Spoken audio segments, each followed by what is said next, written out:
Hi, I'm Ryan Urbanowitz, and this is part 4 of Machine Learning Essentials for Biomedical Data Science. In this video, we'll be discussing machine learning modeling. Here's a quick reminder of the parts making up this video series. In the last 2 videos, we covered many of the common elements and considerations regarding preparing data for modeling. Again, let's revisit this overview schematic outlining common elements of a data science pipeline using machine learning. So far, we've gone through defining the problem, collecting data, exploratory analysis, data wrangling, data splitting, feature processing, and highlighted a number of machine learning pitfalls along the way. So again, in this video, we're going to be covering these key elements of machine learning modeling. So let's start with a high-level overview of the elements of modeling with machine learning. In this video, we're going to discuss modeling as being the process of training a machine learning model with a supervised machine learning algorithm, where the machine learning model is a separate artifact that's created by some algorithm over the course of training. The process of modeling can and usually should include the following elements. First, the selection of one or more algorithms to use. Second, setting and/or optimizing algorithm hyperparameters. Third, training a final model with some either selected or optimized hyperparameters. Fourth, evaluating the performance of the trained model using holdout testing data. And fifth, estimating the importance of features in the model as an initial part of model interpretation or explanation. Diving in, I like to start thinking about modeling with a quote by George Box. Specifically, all models are wrong, but some models are useful. To trace the logic of why all models are wrong, we first acknowledge that models are simplifications of reality, and simplifications are based on having made some assumptions. We also recognize that assumptions will fail in certain situations, and therefore a model will never exactly represent the real relationship or behavior we're aiming to capture. However, a close enough model can still be useful to describe a behavior in practice. Moving forward, we should always keep in mind that every algorithm, and the respective models that they generate, makes its own unique assumptions, and therefore have a uniquely biased view of the problem at hand. This is in line with something called the no free lunch theorem. This theorem claims that any two optimization algorithms are equivalent when their performance is averaged across all possible problems. Effectively, this boils down to the assertion that no single algorithm can perform optimally across all problems. However, this does not mean that the choice of algorithm doesn't matter, but it does mean that it's a bad idea to always use the same algorithm to try and solve every problem. This same logic also applies to how you choose hyperparameter settings for any algorithm. Specifically, you shouldn't always rely on the same default hyperparameter settings in a given algorithm when moving from one problem or dataset to another. So right off the bat, let's review some key advice for going about machine learning modeling that takes lessons from the no free lunch theorem. First, when using any machine learning algorithm that has hyperparameters, test and optimize its hyperparameter settings for each new problem and dataset. Second, if you plan to only use one algorithm, try to select the most appropriate one for the task. This choice will be based on many factors, including the data type, your available computational resources, and the assumptions that you're willing to make. While using a single algorithm is the quickest and easiest approach, it will also always be the riskiest. Third, if time, money, and patience allows, it's best practice to apply and compare multiple modeling algorithms, from which you can keep a best performer. The set of algorithms you choose to employ would ideally have a diversity of strengths and weaknesses in order to get a diversity of perspectives on your target problem. I generally recommend that you employ 3 or more algorithms, or really as many as you have the time and resources to be able to run, especially if you have limited domain knowledge, to help guide your algorithm selection. And fourth, when using multiple algorithms, rather than just picking a winner, you can consider combining the models trained from each, also known as an ensemble or meta-algorithm. This allows us to leverage the wisdom of a crowd, which we'll discuss further in the next video.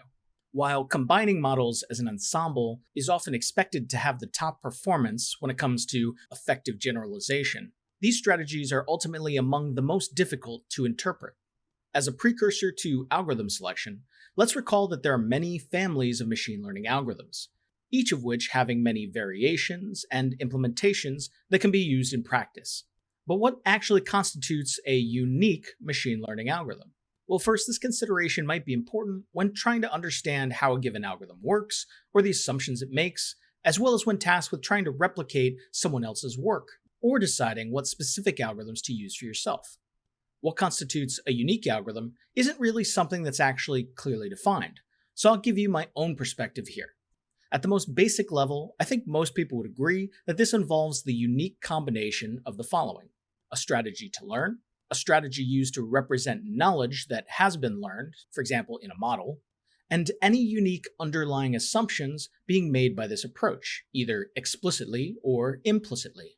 However, where this definition gets a little bit fuzzier is when we consider different implementations of the same algorithm. For example, the algorithm known as decision tree has been implemented in many different ways over the years, with two specific examples having been called CART and ID3. Keep in mind that there really isn't a universal, standardized, or completely reliable repository of algorithm implementations. What people use is often determined by popularity, ease of use, and accessibility. Specific algorithm implementations can be found in software packages, within coding language-specific libraries, for example scikit-learn, or they can exist as standalone code, which is often the case for brand new or niche methodologies. Also be aware that implementations vary on how well they're curated. Some are better documented or more actively updated with bug fixes and speed optimizations than others. Another thing to note is that new variations of an algorithm may become one of many hyperparameter options within a more comprehensive implementation of the basic algorithm. A simple example of this is the decision tree implementation within scikit-learn, which allows users to choose from a variety of hyperparameter options that once individually define different decision tree algorithm implementations. Alright, so on this slide, we group and list many of the better known machine learning modeling algorithms that can be applied for supervised learning. As a reminder, supervised learning is where we have labeled data to learn from. Some of these algorithms are designed only for modeling classification outcomes, and some only for quantitative outcomes, known as regression, while others can be applied to both. Some of these algorithm groupings are directly related to others, as indicated by blue arrows. For example, decision trees are connected to a variety of tree-based ensemble learning approaches, and neural networks are connected to deep learning approaches. One point of possible confusion is the group labeled regression, which you can see has both linear and logistic regression methods, where linear regression is for quantitative outcomes, and logistic regression is for classification. We'll address this on the next slide. In the meantime, the algorithms now highlighted in red are some of the most popular, commonly used methodologies in general, as well as within their respective groups. If you're looking to get started applying machine learning methods, these are all solid choices for consideration. Getting back to the potential confusion on the term regression, let me clarify that this term has two potential meanings based on the context. In statistics, regression refers to modeling methods that attempt to determine the strength and character of the relationships between one dependent variable and a series of other independent variables. So for example, this could be linear regression, which seeks to fit a line that maximizes the sum of the square residuals, where a residual is the difference between an observed value and the predicted value, represented by the light gray lines in this animation. The other meaning of the term regression comes from its use in machine learning, where the term is often applied simply when predicting a quantitative, in other words continuous valued, outcome. This is why you'll often come across discussion of classification versus regression methods. In that context, regression doesn't refer to a group of algorithms per se, but rather the type of data the methods are or can be applied to. So, somewhat confusingly, this makes linear regression a regression algorithm both in terms of algorithm type and in the type of data it's applied to. And logistic regression is a regression algorithm applied to classification data. Armed with this knowledge, let's now specifically discuss algorithm selection. Here, our goal is to pick an algorithm or specific implementation that is applicable to our problem and data, keeping in mind that not all algorithms will be. The first considerations for selecting an algorithm have to do with the learning goal and data format. So first off, is our data labeled, unlabeled, semi-labeled, or coming from an interactive environment? This determines the learning style of the machine learning algorithm that we need to select. Here on in, we're going to assume that we're working with labeled data, and thus focusing on supervised learning. Next, as we just covered, we need to know if our outcome is made up of discrete classes, as in the case of binary or multi-class classification, or if it's continuous valued, as in the case of regression. Furthermore, it can be important to note the feature types in your data. In other words, are they categorical, quantitative, or some mix of both? This can be important since some algorithms are only designed to handle one type, and sometimes in data with a mix of variable types, some algorithms may introduce bias towards including one type in the model over the other, as well as to over or underestimate the importance of one variable type over the other when it comes to estimating feature importance, which we'll cover at the end of this video. While this might all seem immediately a little overwhelming, the best advice when looking to apply machine learning is to start simple. If there's a strong, simple relationship among variables in your data, most any relevant method will find it. So even for a seasoned machine learning practitioner, when faced with a new problem or dataset, it's generally best to start with a simpler and faster algorithm, especially if you know little about the problem itself. Some of the simplest methods you can start with include linear logistic regression, decision trees, or naive Bayes. Here we can see the difference between a simple and complex model trained on a simple classification task, where, as usual, the lines represent decision boundaries learned by the respective model. In this example, the simple model may have only achieved a training accuracy of 84%, while the complex model achieved 100%. However, when these same models are applied to holdout testing data, now appearing in both of these plots, we found that the simpler model generalized better with a testing accuracy of 70%, in contrast with the testing accuracy of the more complex model, which yielded only 60%. This happened because the more complex model ended up dramatically overfitting, which we learned about in the previous video. Of course, had the association in the data been something other than linear, our simpler linear model would likely have worked much more poorly than the complex one. So beyond starting with simpler algorithms, how do we appropriately select one or more algorithms to apply? For this, you'll want to consider the strengths and weaknesses inherent to different algorithms. These include the assumptions they make, their computational requirements, their ability to handle data of different sizes, their interpretability, and their ease of use. Over several of the following slides, we're going to look further into each of these considerations. Our first consideration for algorithm selection is the assumptions that they make. Notably, while some algorithm assumptions are well known and documented, others may be uncharacterized or not widely known. Understanding algorithm assumptions is most important for understanding the expected limitations of an approach in being applied to various problems. One of the most common assumptions being made in modeling is linearity, where the model itself is represented as a line or hyperplane. This is a convenient simplification for modeling. However, when this assumption about the data is not correct, model performance will not be optimized.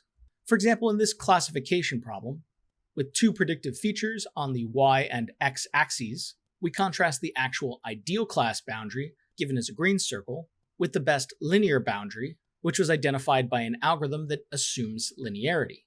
And here what's being separated are these orange circles from the blue triangles. Obviously, the green boundary would have yielded much better classification performance. The same problem with making a linear assumption can also occur for regression problems. In this figure, we have the outcome of cups of coffee sold here on the y-axis, and the predictive feature of time of day on the x-axis. As a reminder, the lines that constitute the model here represent the outcome prediction given the feature's value, rather than this line being a boundary between classes. Again, here we see an example where the assumption of linearity fails to capture the true relationship between predictive features and outcome. Another more subtle assumption that can be made by an algorithm is whether the signal in the data is clean or noisy. This is linked to the pressures driving an algorithm to try and reach 100% training accuracy, and thus also related to the potential of an algorithm to overfit on problems that can never be predicted with that level of accuracy. The key challenge here is that we almost never know how much signal to expect in data before analyzing it. So it can be difficult, if not impossible, to pick an algorithm or its hyperparameters ahead of time to optimally suit this aspect of the dataset. Another more subtle assumption is the number of features in the data that are expected to be predictive versus not predictive. Algorithms like decision trees can be applied in a way that seeks to reduce the number of features in the model down to a bare minimum. But other methods like naive Bayes and linear regression may be tuned to keep all of the features in the final model. In some problems, it may be desirable to have a large number of features end up in the model, while in others it may not be. Ultimately, this assumption speaks to the question of whether an algorithm can internally conduct feature selection, as we saw in the last video with embedded feature selection methods. Yet another assumption, somewhat related to our first, is whether the data includes complex multivariate associations, such as epistasis or heterogeneity, as described in part 2 of this video series. Here, the question is whether a given algorithm or its hyperparameter settings are able to sufficiently learn and represent complex associations. And the last assumption we'll mention involves feature correlations. Mainly here, the question is whether an algorithm assumes feature independence, as is the case with the naive Bayes algorithm. If so, any feature correlations in the data may hinder the algorithm's performance and interpretation. Beyond this list, there are certainly other assumptions being made by different algorithms that you may also wish to consider. Our next consideration for algorithm selection has to do with the size of the dataset it can effectively or practically handle. As I'm sure you'd expect, bigger data will always take more time and computational resources to tackle. Focusing specifically on the number of features in a dataset, in general, when we have many features, our modeling search space becomes much larger, and it may become more of a challenge to separate out relevant from irrelevant features. And when we have few features, we might worry that we're missing relevant features that may have allowed us to model the problem more effectively. Some algorithms are described as being better or less well suited to handling data with different feature sizes. For example, neural networks are typically regarded as being more effective in larger feature spaces, while linear and logistic regression are typically regarded as being more effective in smaller feature spaces. However, this will not always be the case, since algorithm performance relies on many additional factors. Focusing specifically on the number of instances in the data, in general, having many instances is rarely an issue, with the possible exception of dealing with computational burden. But when faced with hard limitations in compute power, we can always just subsample from our instances to speed up our analysis. Or when faced with a highly heterogeneous sample, that can also further complicate our analysis. And when we have few instances, the main concern, as we've talked about before, is the ability of the model to effectively generalize. Algorithms regarded as having better performance in datasets with many instances include neural networks, while those noted as performing better with fewer instances include naive Bayes and support vector machines. Our next consideration for algorithm selection involves the computational requirements of an algorithm. First, with respect to model training time, different algorithms will require more or less compute time based on the size of the data and the complexity of the selected algorithm. Here's one table attempting to guide users with respect to the training time and expected classification accuracy when applying different classification algorithms. Often there's the expectation that algorithms that take more time to train will yield higher performance. However, as we've already talked about, this won't always be the case. Here's another similar table summarizing algorithms, the outcome type that they can be applied to, and their training times presented instead using time complexity notation. This more fairly quantifies the defining contributors to runtime as a function of the number of features, f, and the number of training instances, n. From this table, we know that support vector machines will be expected to take much more time to train when there are large numbers of instances, since the training time includes a function of n to the power of 3. And differently, linear regression will be expected to take much more time to train when there are a large number of features, since the training time includes a function of f to the power of 3. Beyond training time, model prediction time may also be a consideration. This is the time needed to apply a trained model to a prediction on some new data point. This could be an important consideration based on how the model is intended to be used in practice. For example, if we wanted a model that controls braking in a self-driving car, we would want such decisions to be made within an effective time window.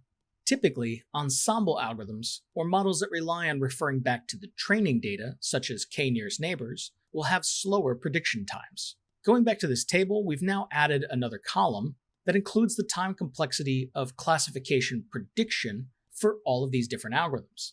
And we can see the k-nearest neighbor prediction is a function both of the number of instances and features, while the other algorithms are not.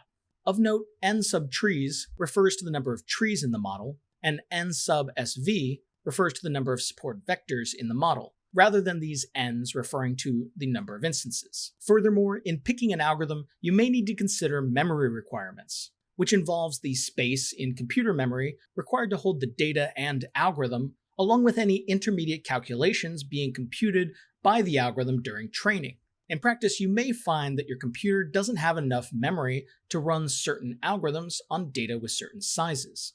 Lastly, here it's worth noting that all of these algorithmic computation considerations can further be influenced by the hyperparameter settings that those algorithms are using. In other words, some hyperparameters make algorithms run faster or slower. Our next consideration for algorithm selection is model interpretability. Interpretability refers to the ability of humans to readily understand the reasoning behind predictions or decisions being made by a model. So why might we care about model interpretability? At the most basic level, this consideration is important when an accurate model prediction alone is insufficient to address the needs of the problem. Being able to interpret how the model makes decisions might be essential in order to decide whether to trust or distrust its decision-making. For example, a clinician may be reasonably unwilling to trust model decisions about their patients without being able to understand how those decisions were reached. Interpretability may also be necessary where legal accountability for potential mistakes is necessary. Furthermore, without interpretability, it can be difficult to identify whether model decision-making is biased or to track down any sources of bias. And lastly, often in medical research, we're also interested in knowledge discovery, geared towards understanding disease, including potential causes, covariates, etc. Model interpretability can again be very important here. And lastly, overall, model interpretability often pairs with the simplicity of the model, which is also connected to how difficult it is to train or apply to make predictions. Here on the right, we have a subjective illustration of the relationship between algorithm performance and interpretability. In general, there's an expectation that more complex and less interpretable methods will yield better performance. And while this can be true, often you can get the same or sometimes even better performance using simpler, more interpretable methods. Continuing with the topic of model interpretability, you may have heard the term black box model being used in the context of machine learning. This refers to models that are sufficiently complex, such that they are not straightforwardly interpretable by humans. In other words, we can't clearly decipher the how or why of model predictions or decisions. For example, deep learning and ensemble methods are often regarded as yielding black box models. Here we have an illustration of modeling in the diagnosis of pneumonia in patients based on X-ray images. With a black box model, we can't determine how a given diagnosis is being made, where in contrast, a transparent model can give a clear and reliable explanation of how this decision was made. For example here, because this region of the X-ray is abnormal. Now let's consider some of the aspects that make a model interpretable or not. First, it's usually most closely tied to the representation used. For example, is the model a tree, hyperplane, network, set of rules, etc.? Next, what's the overall size or complexity of the model? For any representation, a model can be more or less interpretable based on its overall size and the number of features it includes. And also, as mentioned, it will depend on if the overall decision model involves a single algorithm's model or some ensemble of many models making predictions together.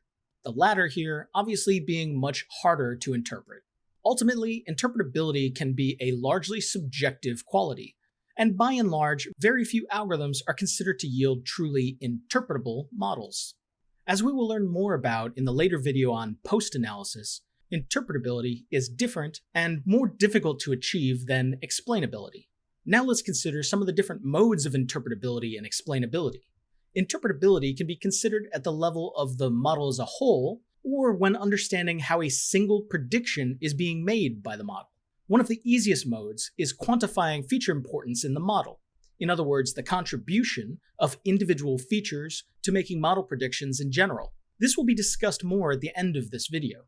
Another mode is that we could characterize the different types of associations between features and outcome that might exist in the data. For example, do features additively contribute to outcome? Are there feature interactions, or epistasis? Or are associations heterogeneous? And at the level of individual predictions, we may want to understand the reasoning behind why that prediction was made, including the features and how the value of those features played a role in the decision. Possibly the most fundamental criteria for whether an algorithm can be considered to be interpretable is whether the model can be described as a set of conditional rule expressions, also known as implications in the field of logic. For example, if one or more features have some specific value, then the outcome X is predicted. The last consideration for algorithm selection that we will cover is ease of use. How easy an algorithm is to use can bias practitioners' selection of the methods they choose to use and compare. The first aspect here to consider is the availability and accessibility of code or software that use that algorithm. Code or software packages can exist for different coding languages, and can make it easy to use and compare multiple modeling algorithms. Specifically, they can standardize the algorithm inputs and outputs for more streamlined use. The second aspect to consider is how easy it is to operate an algorithm. This can include how easy it is to install, whether it requires other code or software packages in order to be able to run it, how you specify hyperparameter settings, and whether the code is set up in a way that can automatically optimize hyperparameters using some secondary package like Optuna, which we'll mention again later in Hyperparameter Optimization.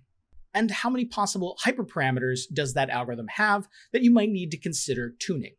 And the last aspect of ease of use is how well the algorithm's code or software is documented.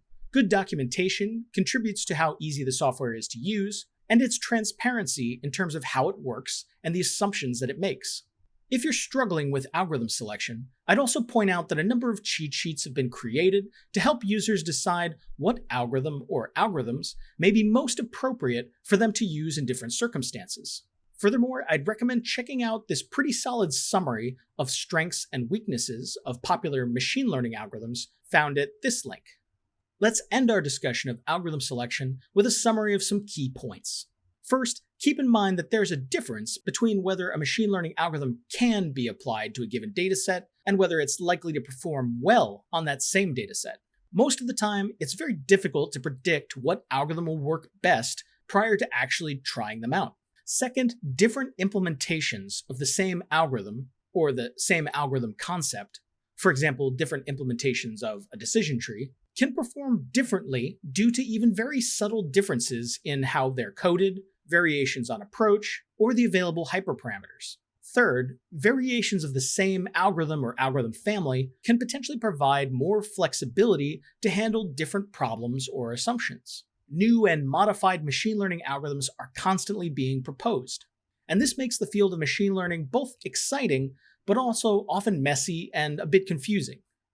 Now we move on to the next element of modeling, specifically hyperparameter optimization. Recall from the first video in this series that hyperparameters are algorithm configurations that are external to the model. They're basically the control knobs for adjusting the settings of an algorithm. Also recall that their values can't be estimated directly from the data, but instead are specified or optimized by a practitioner. We can set these hyperparameters using some guiding heuristics, or more effectively by tuning their values to the modeling problem at hand. When you go to use a machine learning algorithm, you might notice that they have default settings for hyperparameters that are preset. However, as we already alluded, default hyperparameters should be considered as a starting point only. And while they might work reasonably well for some problems, you should not assume that they represent the best way to run your algorithm on a given dataset. Let's take a specific look at an example of hyperparameters, in this case for a decision tree algorithm. This decision tree is implemented as part of the scikit-learn package coded in Python.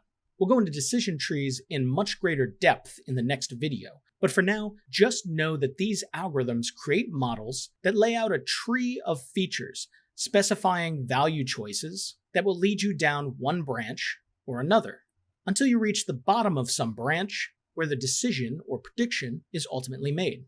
So in this example, when this model makes a prediction on a patient, it might first ask whether they are male, and if so, we then ask, are they older than 9.5 years? And if so, we've reached the end of this branch, yielding the prediction that the patient died. To train a decision tree using the scikit-learn package, you can use the following command.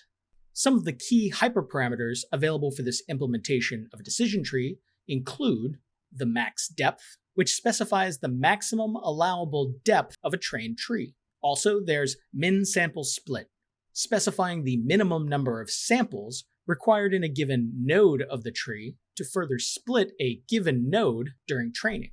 Another is min samples leaf, which specifies the minimum number of samples required in a leaf node, which further restricts whether a node can split during training. And lastly, we have criterion, which is the function used to measure the quality of a potential node split. This can influence what feature, for example age, ends up being added as a node during the splitting process. So how do we go about optimizing algorithm hyperparameters?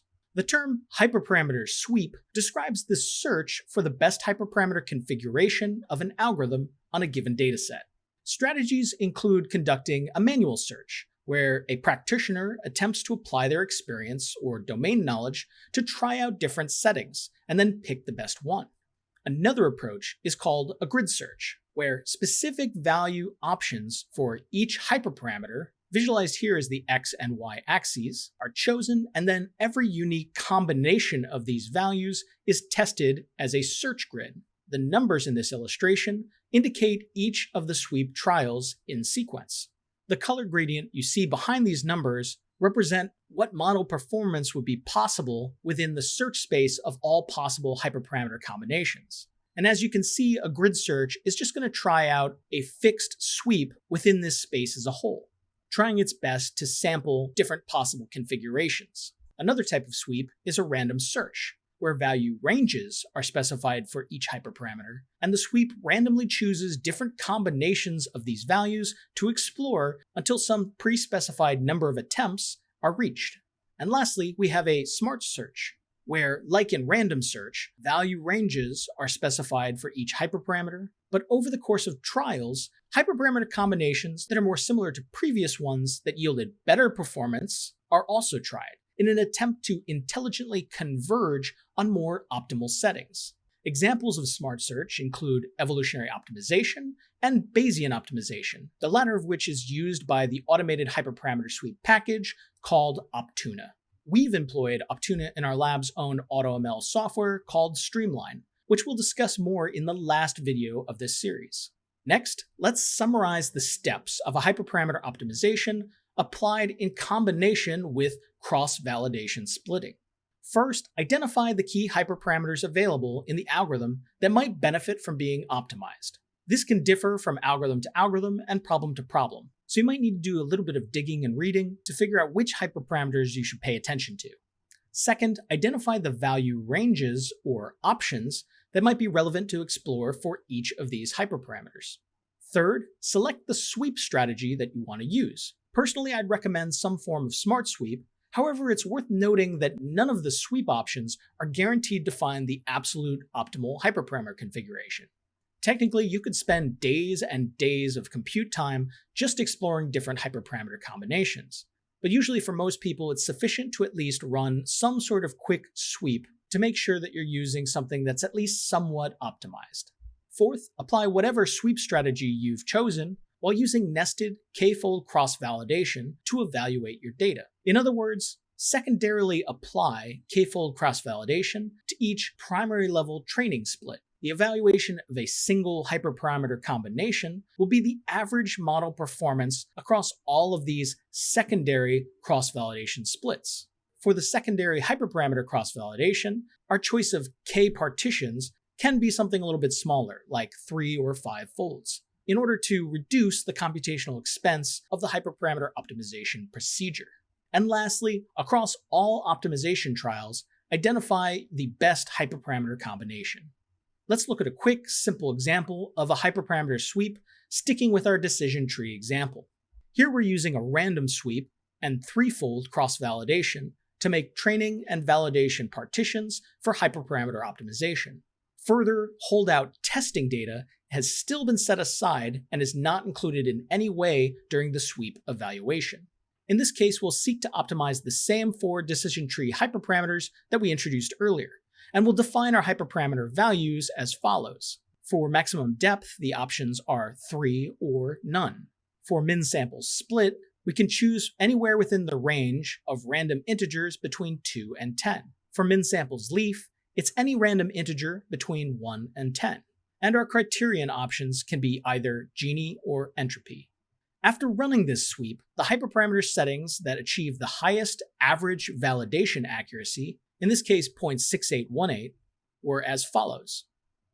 Moving on from hyperparameter optimization, we've made it to model training. This is simply where we train our final model using the optimized hyperparameter configuration as well as the entire training dataset. Recall that from hyperparameter optimization, the best average cross-validation validation accuracy was 0.6818. After retraining the model, now on the entire training partition, we obtain a training accuracy of 0.818 and a testing accuracy of 0.757. Remember that model evaluations on the training data say little about algorithm performance, since it's very likely to be overestimating algorithm performance with respect to generalizability. So in general, you can ignore training evaluations, other than perhaps just to get a sense of how much the algorithm might be overfitting, by contrasting the training and testing performance. Now that we have a final trained model, it's now time for model evaluation. This involves using different evaluation metrics to understand a machine learning model's performance. Whether you're doing classification or regression modeling, there are many evaluation metrics available. So which should you use? To highlight why this can be a little bit tricky, consider the scenario where a researcher has chosen to evaluate their classification model using standard accuracy as their target metric.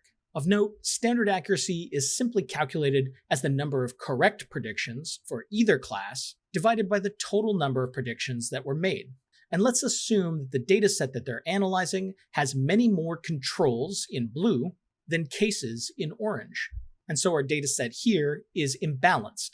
Next, let's say that this line represents the trained classification model. And in this situation, a testing accuracy of 0.95 is achieved. From our standard accuracy metric alone, this might seem like a pretty decent model. However, now let's assume that this is our model instead. Here, the model predicts that every instance in the data is a blue control. And if we're using standard accuracy as our metric, we might still get an accuracy of 0.92, even though the model misclassified every orange point. So obviously, this isn't a good model. It hasn't actually learned anything useful for differentiating one class from the other. This example is meant to highlight the importance of using the right evaluation metric or set of metrics in your analysis. So now let's review how to go about choosing evaluation metrics. In actuality, it's best practice to examine performance across many or all relevant metrics. This will give practitioners a more complete picture of model performance and better help understand the strengths and weaknesses of a given model, since there's no single metric that's best suited for all model needs. So really, when we're discussing choosing an evaluation metric, we're asking what metric should we focus on perhaps the most. Ultimately, we want to choose a metric that suits the goals of our problem. For example, is accurate prediction of cases more important than accurate prediction of controls? Or the outcome type. In other words, are we doing classification or regression? And if we're doing classification, whether the data is balanced or not. In which case, as we saw, we should certainly avoid metrics like standard accuracy. Now let's take a closer look at calculating classification metrics. This will begin with a confusion matrix, upon which all classification metrics are based. Within the confusion matrix, we'll be identifying true positives, true negatives, and false positives, identified here in this key. The word true or false here identifies whether the algorithm class prediction was correct or not. And the word positive or negative identifies whether the outcome was one class or the other. In binary classification, positives typically refer to cases, or on occasion to the minority or less frequent class. And the negatives typically refer to controls, or on occasion to the majority class. Here's a confusion matrix for binary classification. On the top, we have whether the true class of the instance was either the positive or negative class. And on the left, we have whether the class predicted by the algorithm was the positive or negative class. And within the confusion matrix, we have the four possibilities identified in the key. A true positive is when the algorithm correctly predicts the positive class. A true negative is when the algorithm correctly predicts the negative class. A false positive, also known as a type 1 error, is when the algorithm incorrectly predicts a positive. A false negative, also known as a type 2 error, is when the algorithm incorrectly predicts a negative. Notably, we can easily extend a confusion matrix to accommodate multi-class classification problems as well, and thus downstream, we'll be able to calculate all of the same classification metrics as well. Now let's take a look at some of the common classification metrics that we can calculate based on our confusion matrix. Let's start by revisualizing our confusion matrix in a way adapted from the Wikipedia page below. I found this to be a really useful way of understanding what the different metrics we're going to discuss are meant to capture. So in this figure, first note that we have data points represented by small circles, with instances with a positive class here on the left, and instances with a negative class here on the right. And further, any instances predicted by the algorithm to have a positive class fall within this larger circle, with true positives on the left and false positives on the right. Any instance predicted to have the negative class fall outside the circle, with false negatives on the left and true negatives on the right. Note that in this visualization, I've also used red and pink to denote incorrect predictions, and blue or green to denote correct ones. As we step through the different classification metrics, we'll explain how each is calculated and provide visual intuition using this alternative visualization. First, we have our standard accuracy, calculated as the sum of true positives and true negatives divided by the total number of predictions. Put more simply, this is the proportion of data predictions that were correct. Next, we have sensitivity, also known as recall or the true positive rate. This is calculated as the true positive count divided by the sum of true positives and false negatives. Or, put more simply, the proportion of positive instances in the data that were correctly predicted as positive.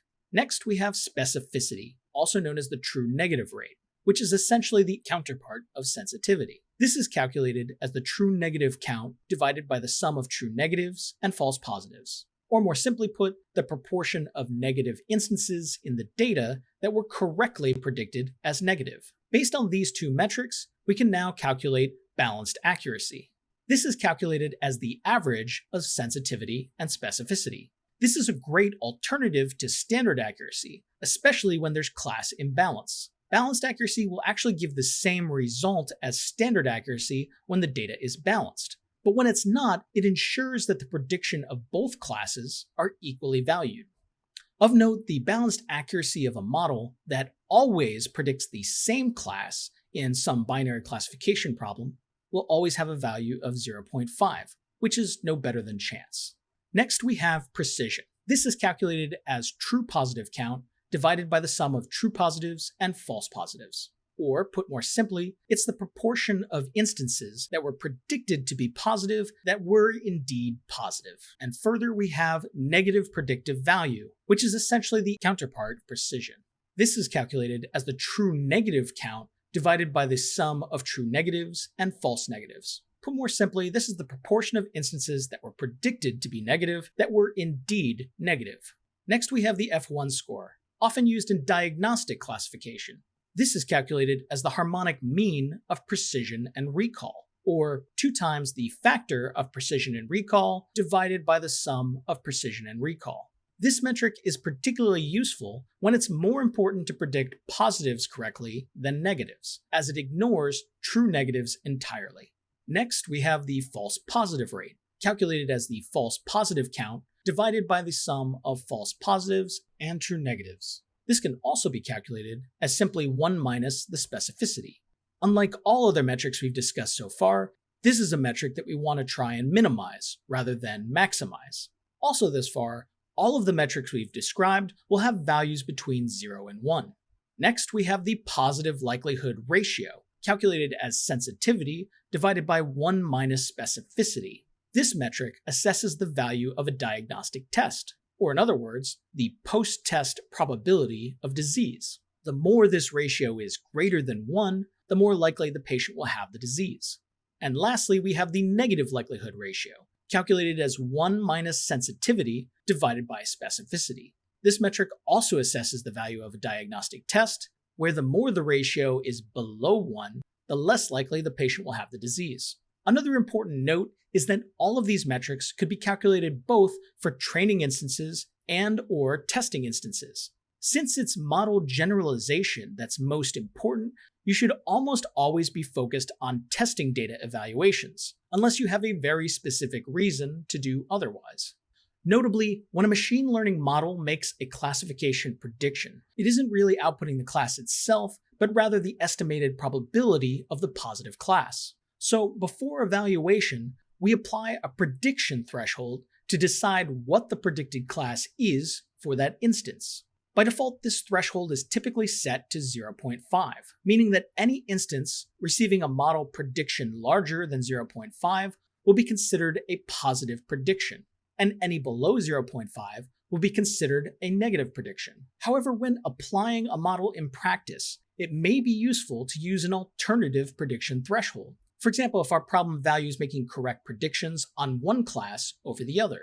All of the classification metrics we've looked at so far are calculated based on a Confucian matrix that was based on having used a single prediction threshold used by the model.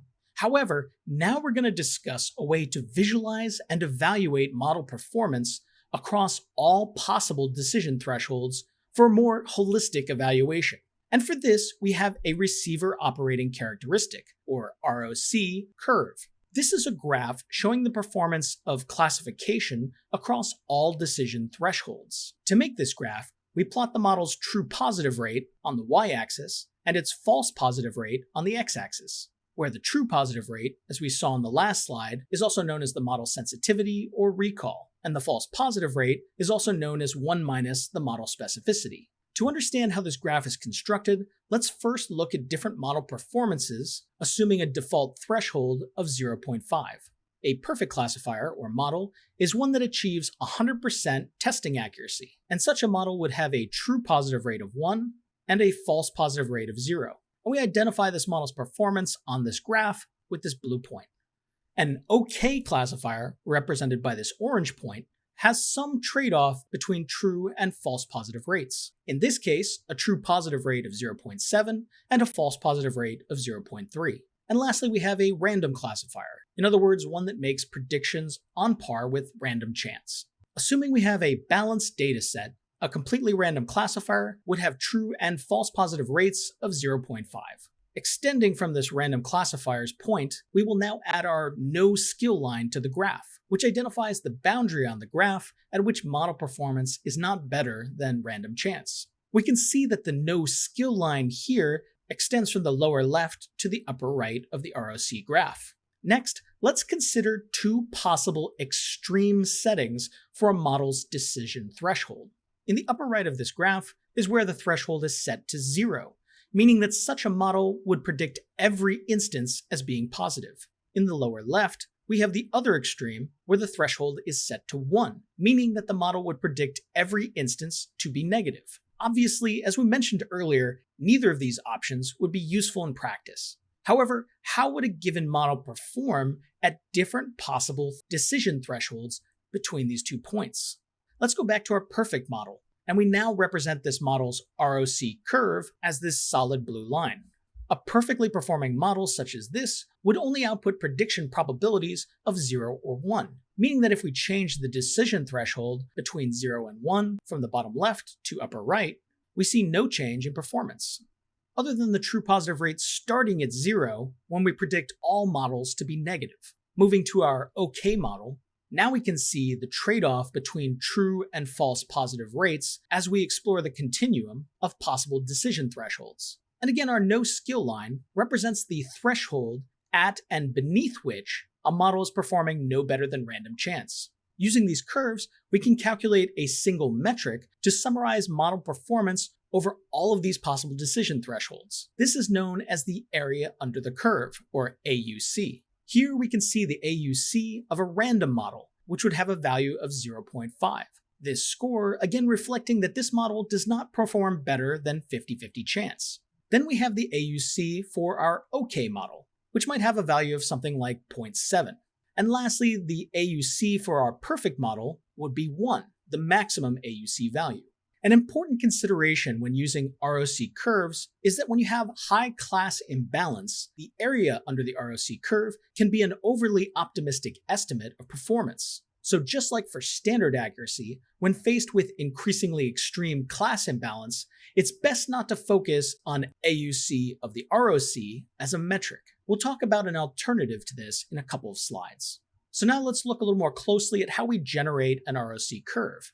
As mentioned in the last slide, to generate an ROC curve, we first need the prediction probabilities from our model. Again, these are used to predict class outcome for each instance based on our decision threshold settings.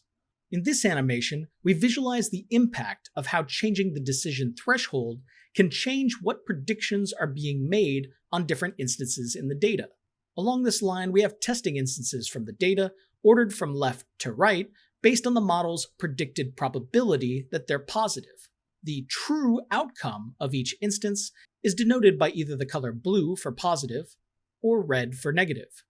Notice how negative instances tend to have been assigned the lowest probabilities of being positive, and the positive instances were assigned the highest. But here in the middle, we can see there's some ambiguity. As we move the threshold for predicting an instance to be positive lower, instances that were previously determined to be true negatives become false positives, and false negatives become true positives, changing our confusion matrix along with our evaluation metric scores that can be seen here. Notably, we can also generate ROC curves for the evaluation of multi-class outcomes as well. However, to do this, we need to binarize our outcome to something like class 1 versus all other classes, class 2 versus all other classes, and class 3 versus all other classes. And then we can make an ROC curve for each. Following up on the class imbalance issue with ROC curves, let's discuss an alternative approach to summarizing model performance across all decision thresholds. And for that, we're going to use a precision recall curve, or PRC. This is a graph showing the trade-off between precision and recall over all decision thresholds. These plots are great to consider either when the positive class is of more interest to the user than the negative class, which has a similar spirit to why we might use the F1 score as our metric, or we can use the PRC when there's a significant class imbalance in the data. Here's an illustration of a precision recall curve, where we have precision on the y-axis and sensitivity on the x-axis. Notice here that, like the F1 score, we are not considering the contribution of true negatives in this evaluation metric. On a PRC, a perfect classifier would appear in the upper right-hand rather than upper left-hand corner of the plot. And the no skill line is not always in the same place as it is on an ROC curve. Specifically here, the no skill line is always a horizontal line with its height calculated based on the proportion of positives in the dataset. Thus, in this PRC, we can see that our dataset is balanced since our no skill line is at 0.5. If we had more negatives than positives, this no skill line would have been much lower. And like the ROC curve, we can calculate the area under the PRC, also known as the PRAUC, to summarize model performance across all possible decision thresholds. Also, like ROC curves, we will need our model prediction probabilities in order to generate this graph. So far, in discussing model evaluation, we focused exclusively on classification metrics. But now let's move briefly to regression. Like with classification, for the following metrics, we could calculate them either for training or testing instances. However, again, you'll almost always focus on evaluating testing instances. Here, there are three common metrics in use. The first is mean squared error, or MSE, Recall that in regression, we're predicting a quantitative outcome. Thus, instead of focusing on accuracy of some discrete prediction, we're focused on the error, or difference between our predicted and real outcome values. We see this difference captured as this expression, where this represents predicted values and this represents real values. MSE is thus the sum of all squared errors over all instances divided by the number of instances. This metric represents an important loss function driving how many algorithms fit a model to data. This squaring of errors ends up magnifying the impact of larger errors within the evaluation. And a minor drawback to this metric is that its units are squared, which can sometimes be confusing to an audience when you're reporting your results. Alternatively, we have the root mean squared error, or RMSE. This is simply calculated as the square root of the MSE, and thus the units of this metric are preserved. And lastly, we have the mean absolute error, or MAE, which does not square the error, but instead takes the absolute value of error so that they are all positively included in the sum. Again, here the metric units are preserved, and notably, this metric treats all errors with an equal weighting. Keep in mind that while in classification, we're interested in maximizing most metrics, in regression, our goal is to minimize error. This brings us to the last element we're going to discuss regarding machine learning modeling, specifically the estimation of feature importance in our model. This involves measuring or estimating the contribution of individual features to the performance of a model trained using supervised learning. While this is similar in spirit to what occurs during feature selection, keep in mind that these feature importance estimates are specific to our trained model. The primary reason for doing this has to do with interpretability and explainability, so that we can better understand both our data and the model itself. It can also be useful in facilitating another round of feature selection and remodeling.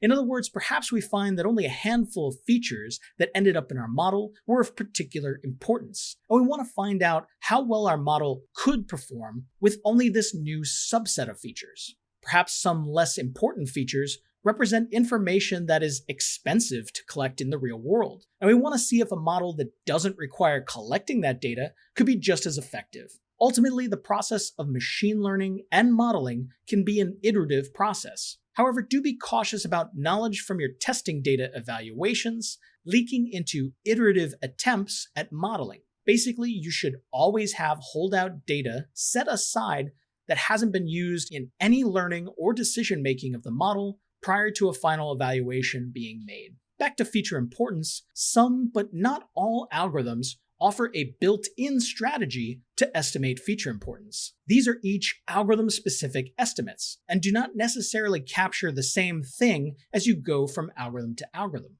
In other words, algorithms that have an internal feature importance estimation can have their own biases in going about this estimation. So as an alternative, either if you're working with an algorithm that doesn't offer an internal feature importance estimate, like naive Bayes, or if you want to ensure that feature importance is being estimated in the same way across all algorithms you're comparing, you can use a permutation-based approach, and this can be applied in an algorithm-independent manner. Let's look a bit more closely at feature importance estimates that can come directly from algorithms. One example involves estimating feature importances from model coefficients, as can be done for linear or logistic regression. However, as we mentioned in the last video on feature processing, to do this, our data should have been scaled prior to modeling. Here, the importance of a feature can be estimated by how far the coefficient is from zero, where a positive coefficient indicates a positive correlation with outcome, and a negative coefficient indicates a negative correlation with outcome. Another example involves tree-based methods, such as decision trees, random forests, etc. Here, our feature importance can be estimated based on the reduction in the criterion, such as Gini or entropy, used to select split points in the trees. However, with this estimator, the directionality of the correlation is not captured as it is with model coefficients above. Alternatively, we can employ permutation feature importance estimation. Again, this is a technique to calculate relative feature importance scores that are independent of the modeling algorithm being used. This works by comparing a model's performance on either training or testing data to its average performance across some number of permutations of the data. For each permutation, values of that feature are randomly shuffled in an effort to randomly remove any possible association with outcome. While this is a fast and convenient estimator of feature importance, one of its main limitations is that it can fail to properly estimate importance of a feature if that feature is perfectly or strongly correlated with another feature in the data. The Python scikit-learn package includes a method to easily evaluate the permutation-based feature importances of a model. At this point in our video series, we've covered all of the elements of a data science pipeline illustrated here. Over the next 3 videos, we'll dive a bit deeper into machine learning algorithms themselves to help enhance your ability to understand and select an appropriate algorithm. However, if you're not interested in gaining an intuition or understanding of how some key machine learning algorithms work, you can certainly skip ahead. Specifically, you can pick back up at part 8 of this video series, which will continue on to discuss post-analysis elements of our data science pipeline. If you are interested in learning more about how some specific machine learning algorithms work, Part 5 will take a detailed look first at decision trees. Then we'll build upon our understanding of decision trees to learn how other tree-based algorithms work. This will include the concept of bagging, used in decision forest and random forest algorithms, and also the concept of boosting, used in the algorithm AdaBoost, and the super important concept of gradient boosting, used in gradient boosting trees, XGBoost, LGBoost, and CatBoost. Next, in Part 6, we'll more briefly cover the basics of neural networks, including the perceptron, feed-forward neural networks, and a little bit on deep learning.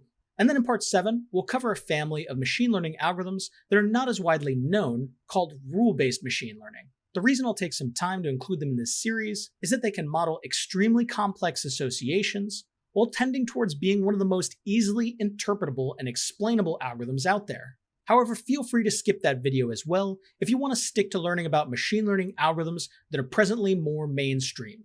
Thank you for joining me for Part 4 of Machine Learning Essentials for Biomedical Data Science. In the next video, we're going to be diving into how specific machine learning algorithms work, starting with decision trees and other tree-based algorithms. If you enjoyed this video, please like and subscribe to follow my future content.